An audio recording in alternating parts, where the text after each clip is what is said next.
once upon a time had a master's program for a brief window. You will recognize the name perhaps Wilbur Fields. Some of you might remember P.T. Butler, both of whom taught here in years gone by. And they both had master's degrees from Ozark Christian College. But that was short-lived, and we have focused for many years on our undergraduate program.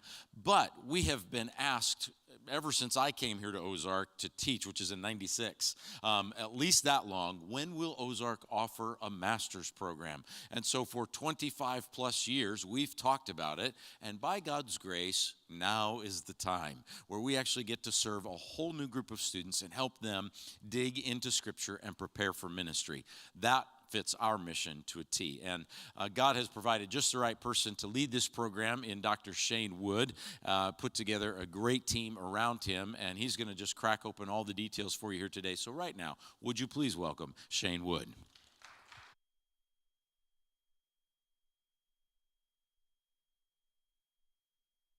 Oh my, it's so good to see you all on this wonderfully cold, wintry Southwest Missouri day. Honestly, I do want to thank Matt for kind of setting up the context, because we're getting to announce finally this master's program that we've literally been building, a team of us have been building since 2014. Now, it's been talked about way before then. But 8 years, I even told Matt, I joked, I was like, I could have done 2 more doctorates during the time it's taken to build this master's. So even though it's new to everyone else, we've been living with it for a minute. And so we're super excited to just open the door on why it is that we feel like God is calling us in this moment now to respond to a need in the church. And that line's a big deal to me. This isn't just some sort of entrepreneurial opening up a different place to actually capitalize on. This is a movement of the Spirit. That we feel like that God has been preparing us for quite some time.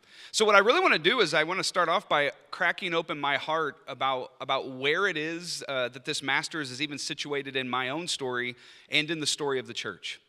So the first question I really want us to answer is, why do a master's degree at all? That's the first question. Because a lot of the times people don't even necessarily see it as an important investment. And it's really funny because a lot of the times people will blame, the cost of it. But I'm like, listen, if you're willing to buy a car that will depreciate and value every year, this is cheaper than that. So there's something about this that we don't see the value in it. And I want us to kind of wrestle with that question as a whole. Not why do a master's at Ozark, why do one at all in any setting? And I'm going to start from a different starting point than maybe what you were anticipating. But this is how my brain works, and this is how my heart works. It was several months ago now. I was overwhelmed with some divorce numbers in America that I was coming across. As a matter of fact, I have several of them up on the screen. And these are, I have in my notes, I have it footnoted. So if you want to know where I get these statistics, they're there and they're recent. But the first one is about 40 to 50% of all first marriages end in divorce. And that number actually ranges from about 36% in some studies up to like 56% in other studies. So I thought, play it safe, 40 to 50%. About 67% of second marriages end in divorce. And then it just gets worse. About 75% of third marriages end in divorce. Now, don't get me wrong. We could spend time lamenting the state of the family unit here in America, and I think that that's an appropriate thing for us to lament. However, the thing that really grabs a hold of my heart is the connection of these statistics to the children that are in these families. And so that's this next slide. How do these divorced families affect children? Children from divorced families are 2 times more likely to drop out of high school. Children from divorced families are 4 times more likely to get a divorce themselves, perpetuating this cycle. Children from divorced families are 70%, or according to one of the statistics, 70% of prison inmates grew up in a broken home. 300%, the children are 300% more likely to experience mental health issues. And the bottom statistic is also something that is pretty alarming. The children from divorced homes are 2 times more likely to attempt suicide. I don't know about your family, but my family has been infected and affected by divorces as well. And truthfully, the children inside of the families where the divorce happens, honestly, a lot of times it's a flip of a coin. My wife comes from a divorced family. And how she is as incredible as she is, I'll never guess. Because the children are usually the ones that feel the weight of this more than anyone. They're the ones that catch the brunt of the unhealth of our families. And so this statistic of the average length of marriages in the U.S., to me, is important for us to build a context, again, to answer the question, why do a master's degree? I promise it's connected. Just hang with the hippie and we'll get there, okay? I promise. The average length of marriages in the U.S. is around 8.2 years. I want to leave that one up there just for a minute. On the next slide, we're going to start going into some statistics that deal with ministers and churches. But here, I'm going to give a precursor, a foreshadow of what the next statistic will be, and it's this. Ministers stay in churches about half the time that marriages last in America, around 3 to 4 years. And if we have any sort of lament that goes to the unhealth of our marriages, what I really want to do, though, is I want to stop and say, let's take that lament and use it as a way to look in the mirror. Because if divorced marriages, if divorced families affect the children, then what happens whenever pastors are getting divorced from their bride or their particular calling or their particular location every 3 to 4 years, twice as fast? So let's go to the next statistics. The average length of a minister in a church, this is all before COVID, by the way. All of these statistics are before COVID, which I will say we probably need to be doing some work on what's happening to the health of the church post-COVID, but this is all I could get. 3 to 4 years is the average. Now look at the next statistic. About 50% of ministers starting out will not last 5 years. And as somebody that's given their life to training men and women for Christian service, that statistic bothers me to no end. That 50% after 5 years of the people that cross our stage will no longer be in ministry? There's a part of this that I'm going like, if we're really going to be protecting our kingdom investment, we have to be doing other things besides what we've always done. That third one. About 10% of pastors will retire as a pastor. If we are graduating 100, 120 students every year, that means about 10 to 12 of them will be a pastor for the rest of their life. And again, the question that keeps hitting me in my mind is, and what is this doing to the health of our churches? Last year, preaching and teaching, or 2 years ago, maybe it was, I can't remember when it was now. After COVID, everything's like, all of time is just a mush. But I preached online at the preaching and teaching. I don't know when that was. But I ended my sermon with just saying, wow, 2020, not exactly a banner year for the church. What was that? And I even started to wrestle with this idea of Jacob and Esau. You know that story, Jacob and Esau? Esau was always this figure that I was like, that guy's a moron. Who would actually trade their birthright for a bowl of stew? Like, who would do that? Because the birthright is so much greater in value than a bowl of stew. You remember this story? Jacob the deceiver is in there. He's cooking the stew. Esau the hunter is out there hunting for his food. He had no McAllisters to bail him out. And so Esau comes in and he is famished and a bit dramatic. He reminds me of my fourth child. He comes in, he is all heart. I'm dying. Like, okay. Like, I'm so famished. What will I do? He's like, I would give anything for some food. And Jacob's like, anything? Jacob's like, what would you give? He's like, anything. I'm dying. He's like, oh, give me your birthright. What good is it to me if I'm dead? Take it. And I'm thinking, what a moron. And then 2020 came. And I watched our churches, our pastors, our leaders, hand over our witness for politics. And my thought was, a bowl of stew? Is that really what we're going to do? is to hand over our witness for a bowl of stew. Surely something's broken. And then I look at these statistics and I think, our ministers' health directly impacts the health of our churches. And therefore, we should not be surprised with the way in which our churches act in times of stress if our ministers themselves are being crushed. Look at these next statistics. This centers a little bit more on you pastors, your teachers and preachers. 70% of pastors report constantly fighting depression. 71% of pastors communicate that they are burned out. 70% of pastors say they do not have a close friend. And this bottom one, 84% of pastors desire to have close fellowship with someone they can trust and confide with. Just to have a safe place where you could go and process the things that are happening in your personal life and in the church, and how do we deal with these situations? I literally was just on a Zoom call with 12 pastors around the world. And we always have, every time we meet once a month, and we always have somebody that sits on the hot seat. And they bring an issue, and we all speak into it. And in this particular situation, my friend was talking about how one of his closest friends is in the middle of splitting their church. And he is begging him not to do it. But the guy is on a crusade, just going after the ministers, going after the elders, doing whatever he can. And one of the things I said to him was, I said, listen, these actions need to be dealt with, but they are symptoms of a greater problem.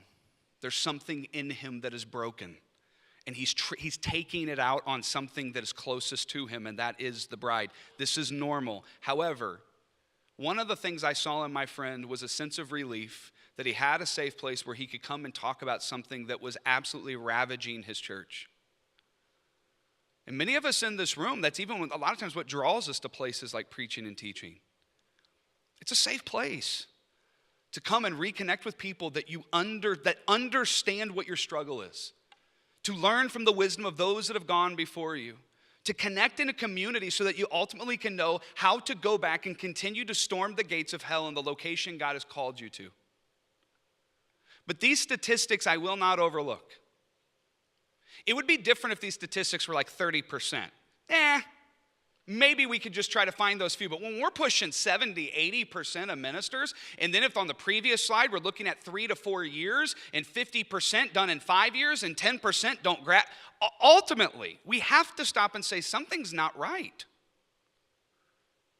And that the health of our leaders directly impacts the health of our churches. Now, some of you, this may not be your story, and if it isn't, that's awesome. That's my story. As soon as I graduated from Ozark, I dove right into full-time ministry, and I was loving it. I got there, I was the associate minister, which meant I do everything the senior minister doesn't want to do. Not saying that that's your story, that was my story, okay? But like if he didn't want to preach, then I would preach. I also led worship. I also did the youth ministry. I also, but I loved it. That was great. And it was a church of about 60 to 70 at the time we were there. And so we could only afford two. So we have a Swiss Army knife, and we have somebody that actually is focusing on the shepherding of the people. And while we were there, man, I loved it. It was in a town of about 93. And about 3 years in, every Sunday morning, we almost doubled the size of the town. We had like 98 people. It was great. But I can't tell you how often I felt lonely. I can't tell you how often I just longed for a place to go and just to talk with people about the struggles. It wasn't that the people there were bad. It's just that people are messy. And ministry is difficult. And the joys of it a lot of the times get suffocated by all of the drama. But the joys are present. The wins are there. The victories can be had. But a lot of the times what I needed was somebody else outside of me to tell me what it was that was actually going well. I needed a community. And I don't know about you either, but this is one of the reasons why I've had a website up for like 15 years, and I give away all my audio and video lectures. And it's because of my time in the small church. I would come to conferences like this and I'd go back on fire, but I had no money to buy any of the resources. I had no money to actually deal with anything other than making it to the conference. And so I was like, no, I'm going to make sure I give away everything for free that I can because I want to serve those people. But my heart for the people that are in the front lines, that are in the churches, doesn't shift just because I work here. These numbers, I'm just going to say it the way that I feel it. Those are unacceptable. That is not a long-term plan to create revival inside of our country and inside of this world.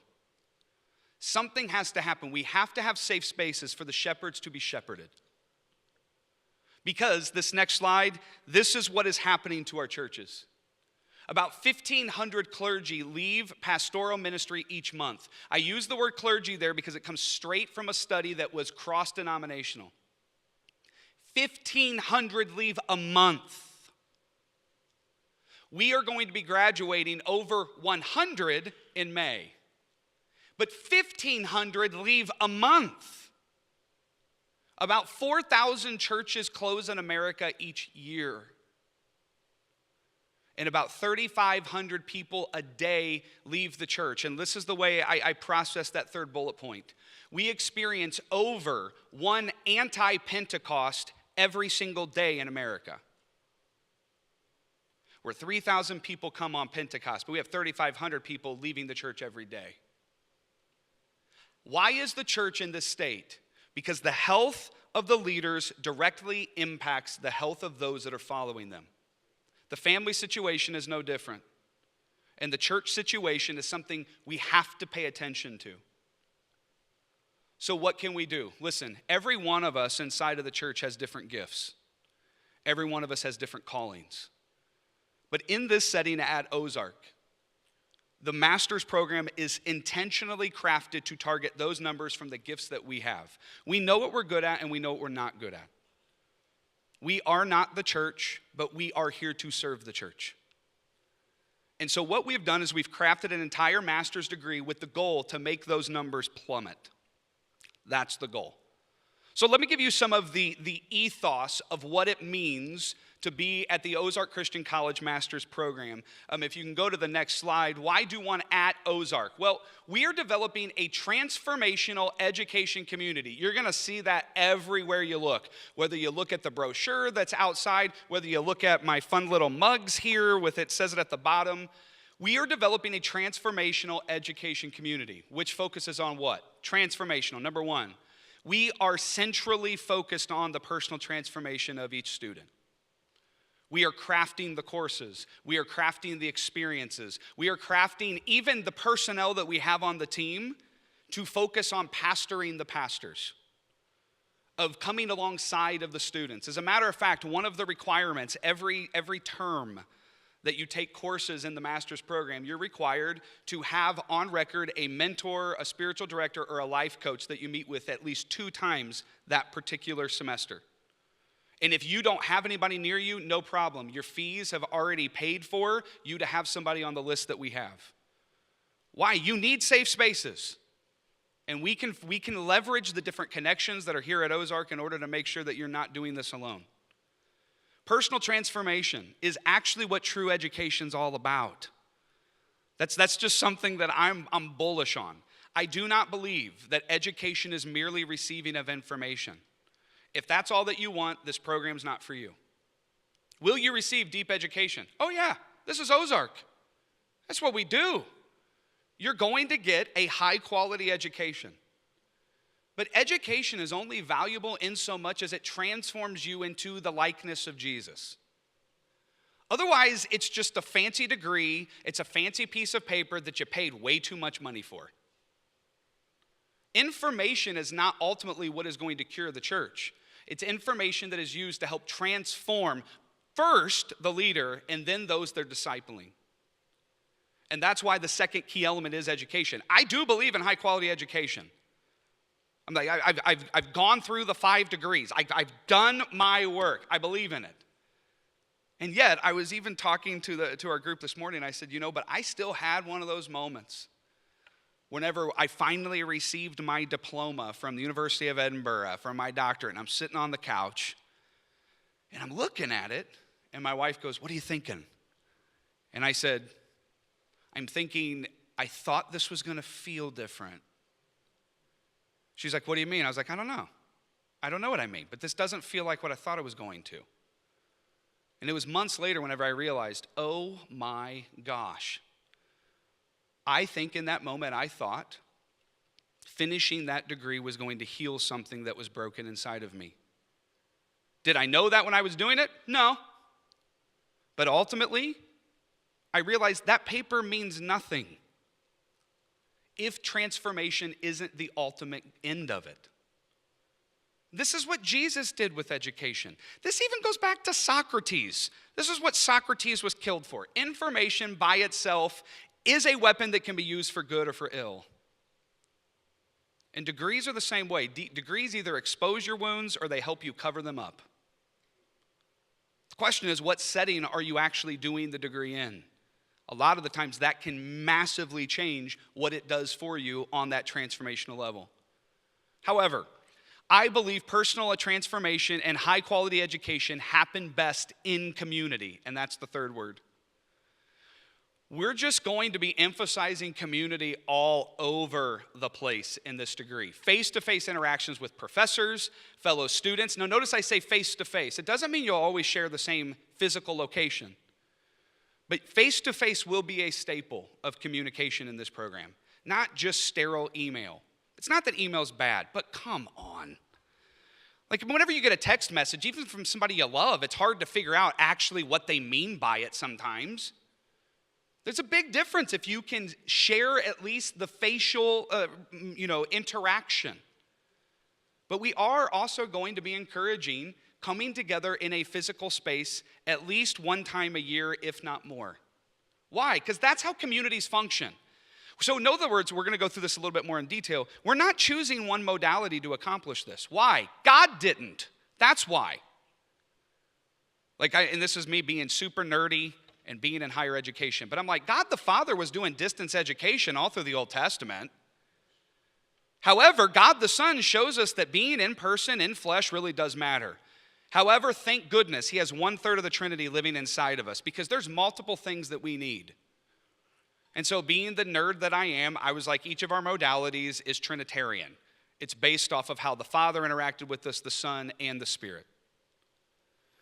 The reason why, though, that I'm bringing up this community and saying we're hammering on it. Matter of fact, the very first full-time hire that we made in the Masters for the person that only has to think about the Masters every single day and not other things was Chrissy King.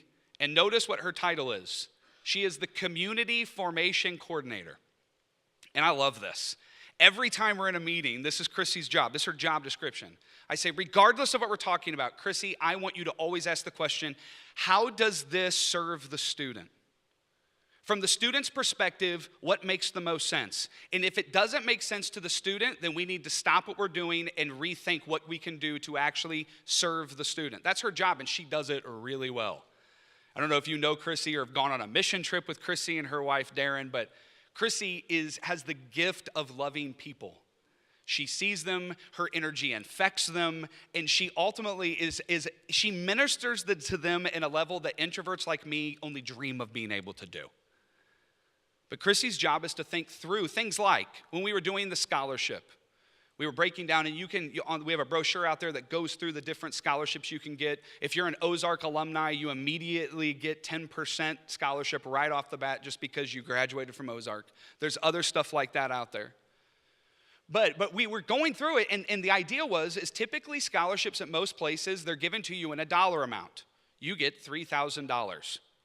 The problem is if tuition or if fees go up the next year, you just lost money.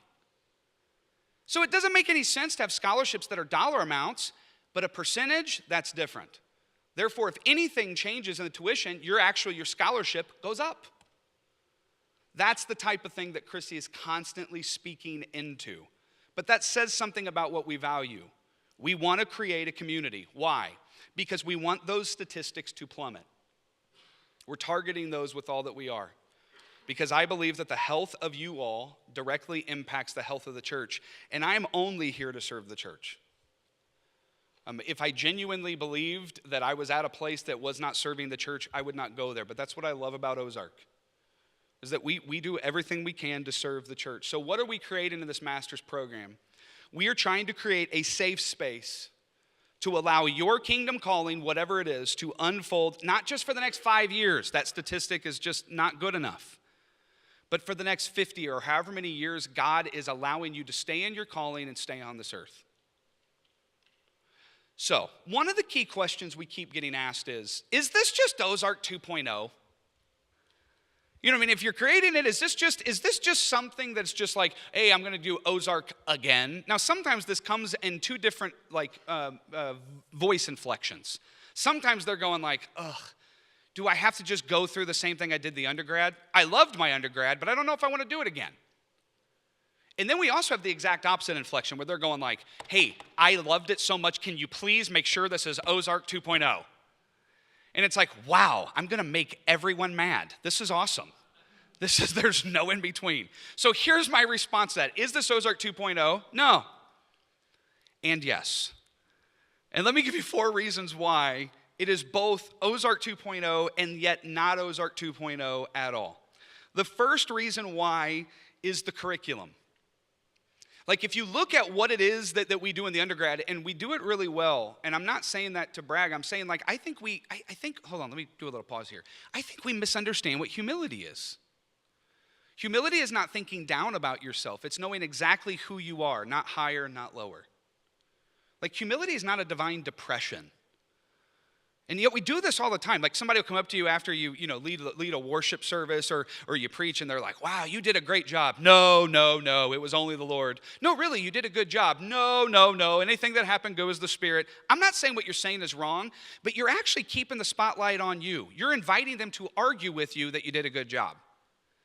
Here's an idea. Just say, thanks. And then move on. You know what I mean? I tell my kids this all the time. I'm like, hey, just know who you are. And not higher, not lower. Higher is arrogance, lower is depression. Humility is there. Ozark's done a really good job for 80 years training men and women for Christian service. Do other institutions do a good job as well? Absolutely. But we've really done a great job.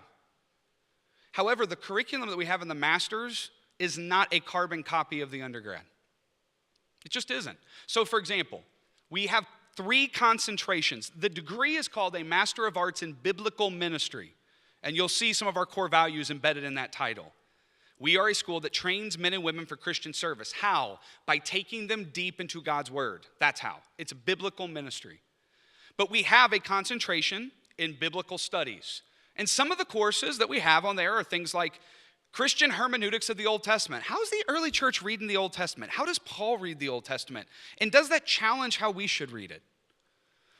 We have definitely our Bible classes. Like, I'm getting to teach Colossians this fall, and I'm super excited about it.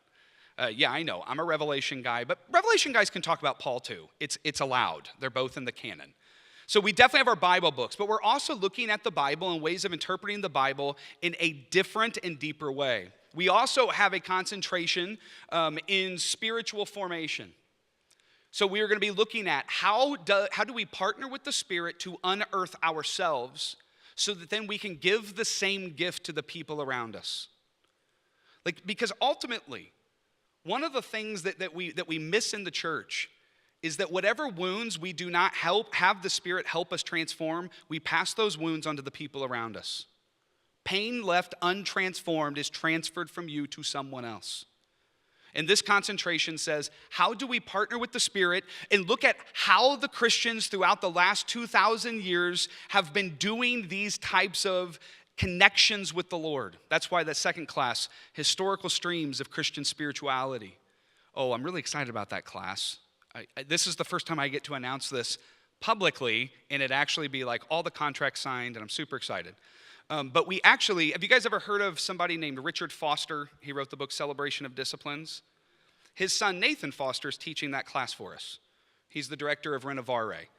And so he was like, yeah, so there'll be a summer, and there'll be this retreat center out in Colorado, and he's going to be the one teaching that. We also have the president of Dallas Willard Ministries, that's going to be teaching inside of this on awareness and identity. And she's an Ozark alum, Jan Johnson. So we have some pretty exciting ways that we're going to be communicating this. But ultimately, spiritual formation. How do you unearth yourself to help others do the same in the name of Jesus? We also have a concentration called strategic leadership. Because some of you are in these settings that really take high levels of leadership, and you're trying to navigate very different situations that are always changing. I mean, my goodness, the last 2 years.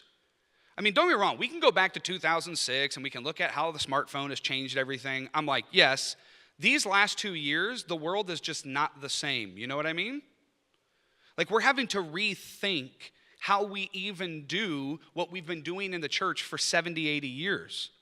Because the last 2 years, there's been a cataclysmic societal upheaval. And it's just not landed yet. How do you process that? Look, notice the bottom class I have down there. How do you develop a cultural intelligence and agility? How are you able to navigate all the different things that are changing and moving? How do you deal with multicultural dynamics in leadership settings? Because one of the things that we know is America is becoming more and more multicultural every single day. And it's something we feel convicted by here at Ozark. If we're going to be training men and women for Christian service, we need to actually train them for the settings that they're in, not for the ones that we were in 20 years ago. It's very different. So you can notice that some of the curriculum and its emphasis, it's like, no, this isn't Ozark 2.0. And yet, the next slide. Every day I go to my office, I pass this placard, I don't know what it is. It's like 3 slats of wood. I don't know what you call that, or 5 slats. I don't know what that is. It's not a plaque, but I'm going to call it a plaque. We're just going to move on, okay? But every day I walk past this, and I was going past it just a couple of months ago, and I was like, yo, that's exactly what the Ozark Master's Program is. And it was one of those things where I was like, oh, I should have had this written down and made sure that Master's was, and yet it was exciting because I was like, this is such in our DNA that when we sit down and create something from scratch, it is still rooted in who we are as an institution.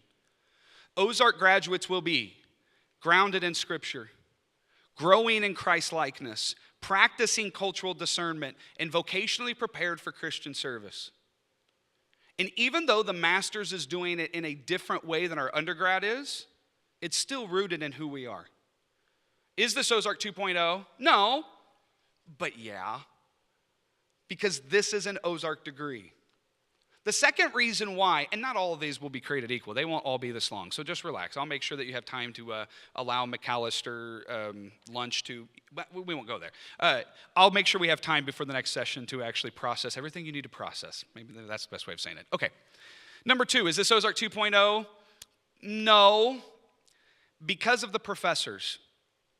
We are actually leveraging a strategy of guest lectures. That's one of the beautiful things that Zoom has reminded us of, is that this world is just not as big as we thought it was. And I know that some people had already had that realization years before, but it is so incredibly easy to get the authors of the books that you're reading to Zoom with the class that you're actually teaching from. And we're going to be leveraging guest lectures intensely, so that we're not just talking to people that are the professors, that we're actually talking to people that are on the field overseas that are going through what it is you're studying, like multicultural dynamics in a leadership setting. And we also, as I've already mentioned, we have some really high-powered adjuncts that we're super excited about. So inside of the strategic leadership, we're going to have somebody that was number 2 at a Fortune 500 company be teaching in the classes with somebody else that's also Ozark rooted. With the adjunct possibility, it opens up all kinds of new voices that are Ozark, they just don't know they are. Does that make sense? But also, too, is this still Ozark? Yeah, because this is rooted in the Ozark professors. As a matter of fact, I have a commitment that every single Ozark professor that teaches in the master's also has to teach in the undergrad, because we are not 2 schools. We are one institution that is ultimately called by God to teach on 2 different levels. This is still Ozark, except for you'll have professors that are maybe teaching in areas they don't normally teach in, like this guy doing Colossians. Is this Ozark 2.0? Yes and no, and not just professors, but I'm going to use the fancy word pedagogy. In other words, how we teach it. In undergrad, a lot of what we do, especially the first 3 years, is we say, this is what you need to know. That's about 80% of undergrad education is telling them what to know. But in master's program, this is what we now switch it and we say, now we need to, though, help you learn how to know what you know. Where a lot of the times your voice matters more in the classroom than what you felt like it did in the undergrad.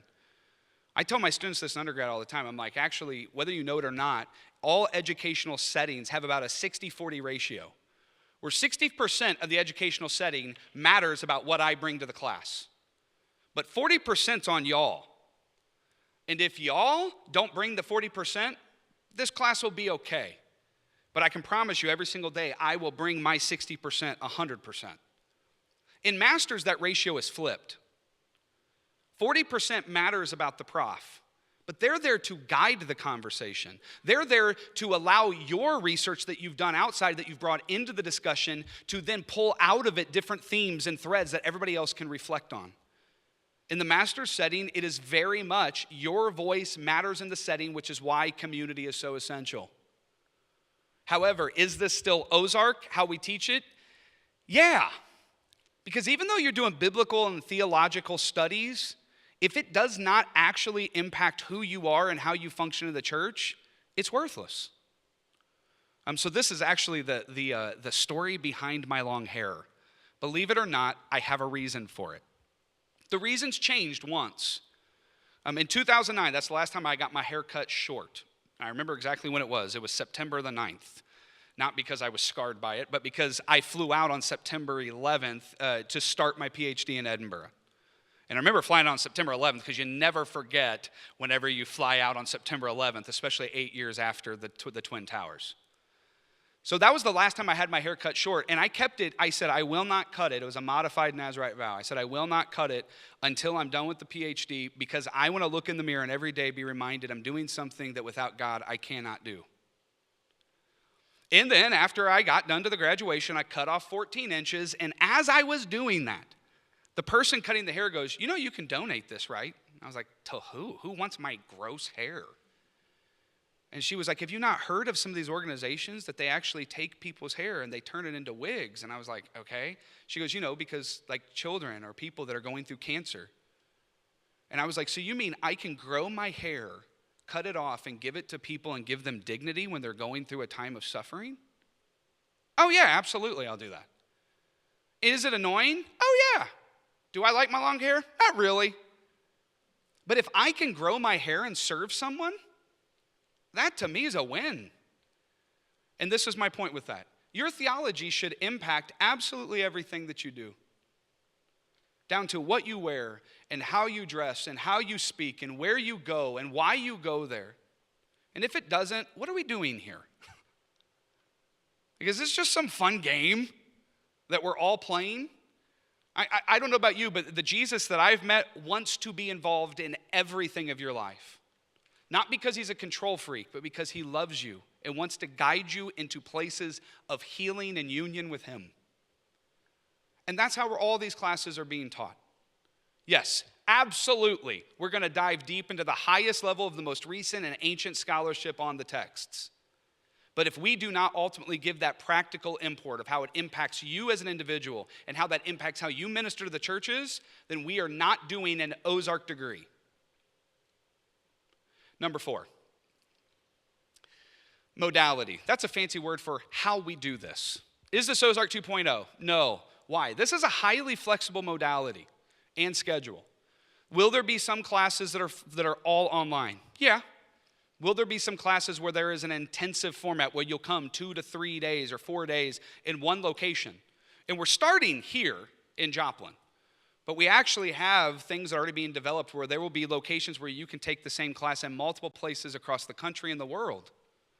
Because it'd be great, especially whenever we start developing these things like a multicultural dynamics in leadership settings, to learn about that information, not in a place that looks like all of the settings that you serve in. But you don't always have to even travel to the locations, because we're also going to provide what's called virtual seats, where you can sit and be present. Matter of fact, our educational technology department is cracking this code right now. But where it's going to be something along the lines of like, we'll have LED screens on the wall, and you will be sitting in the classroom, and the class can see you, and you can see them. And they have these incredible cameras that they've been toying with for the last couple of years down the hill, where whenever someone speaks, the camera actually zooms in where the sound is coming from. So it will feel like that you're actually present. So we do make the promise. It doesn't mean that you have to travel in order to accomplish this degree, but you will have to be face-to-face present with the professors and with the students. It's highly relational. And that's where it goes back to, and yeah, that's very Ozark-like. Because one of the things that Ozark does really well is community, interaction. We have an entire department that they sit and dream about. What are some of the things that we can do on campus just to have more fun interaction? So we have Ozark, and we have, that Matt does? Pancakes with Proctor and pajamas or something like that. This whole entire department does that for our undergrad. Why? Because we value face-to-face interaction. We value community, and that does not change in this master's program. So where do we go from here? Well, what I want to do is I want to introduce you to our team, because you might have a lot of questions. And let's be honest, this talking head doesn't necessarily answer all the questions you're thinking. So I want to draw attention to a couple of different people that you will see in this room or out in the lobby whenever you leave, that if you have questions, by all means, go to them. Here's the first person. We've already seen her wonderful picture once, but Chrissy King. She is our community formation coordinator. And the beautiful thing about this is if you have any questions about anything, both before or as you're applying, when you're in the program, and even after. That's one of the things that Chrissy's already starting to dream about. Is listen, once you graduate, it doesn't mean you're done with this community. What are we going to do for the people that graduate from here to make sure the community is sustained? Chrissy gets to then dream about that. But she's like the hub. She knows way more about all of this than I do. So if you have questions, make sure that you also find Chrissy. And let's go to the next one, Alyssa. Alyssa is our wonderful graduate studies admissions counselor. She's new to our team over the last couple of months, but she's already been hitting the ground running. And if you have any questions, especially about applying or scholarships or things like that, Alyssa's where to go. And I don't know if I've introduced myself to you in this setting, so I'm the next one. Believe it or not, they let this crazy long-haired bearded guy be the dean. What is wrong with them? It's okay, I love him, but that was wild. I was like, seriously? This? Okay, my wife tolerates it, but I'm not so sure everybody else will. But I'm the dean, and if you have questions, by all means, throw them my way. What are the next steps?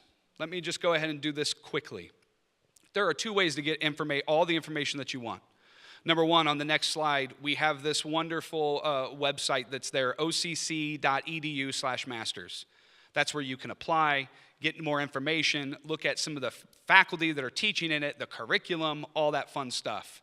And apply for free. What does it do? It starts a conversation. That's what it does. It starts a conversation. But also, too, we have this brand new brochure out there, and I was just reading over it, and I was like, yo, this brochure has everything. The brochure out there has all the information as well. Bottom line is this. We've built this to serve you. We've built this to make sure that you know you're not alone while you're doing this. We built this so that you don't have to just go to conferences in order to feel community with other pastors. This isn't just for the people that are smart or called to be smart. This is for everybody that's there to serve the kingdom. And ultimately, regardless of how you're struggling, whether it's academically or whether it's personally, we want to be there to walk alongside of you. Now, this is something I promised myself I would do before it ended. Chrissy, have I missed anything? Oh, yeah. See, Chrissy keeps me in line. Deadline for scholarships, the first round of scholarships is March 15th. It's okay. You have time to apply and do the scholarship thing. It'll probably take you, 4 hours. Okay? However, that's the first round. If for some reason you cannot get it in by March 15th, we will have one more round of scholarships that we will do in the summer because we know there's going to be people that are going to be applying later. But the first priority to get the best shot at the most scholarships, March 15th. Anything else I need to say, Chrissy? All right. Then I'm going to pray over you, if that's okay. I just absolutely love to be in a room full of pastors and then to lift them up before the Lord. So let me pray. Father God, I'm so grateful, Lord, for the legacies that are present in this room. Whether those of legacies that have been written or are being written or will be written. legacies, Father, that are connected to your kingdom, that are connected to lost souls being found, that are connected to the broken being healed in the name of Jesus. Thank you, Father, for the families and the congregations that each of the people in this room represent. I pray, Lord, an anointing on them. I pray, Father, a movement of your Spirit in them. I pray, Father, for boldness for the people in this room. Yes, to preach the gospel, but to also be vulnerable enough to reach out whenever they need help. A boldness to be open and real and honest in safe spaces, so that, Father, wounds that they've experienced in the distant past or in the more recent present will not continue to disrupt the work that you've called them to do through the power of your Spirit. May, Father, they leave Ozark's campus here in the next day with a renewed sense of your grace and what your grace can do to transform them and everyone. Father, wherever you're leading and wherever you're calling them, may they know that by your Spirit and by your presence they are not alone. May they also know that from our perspective here at Ozark, we want to be alongside of them so that they are not alone.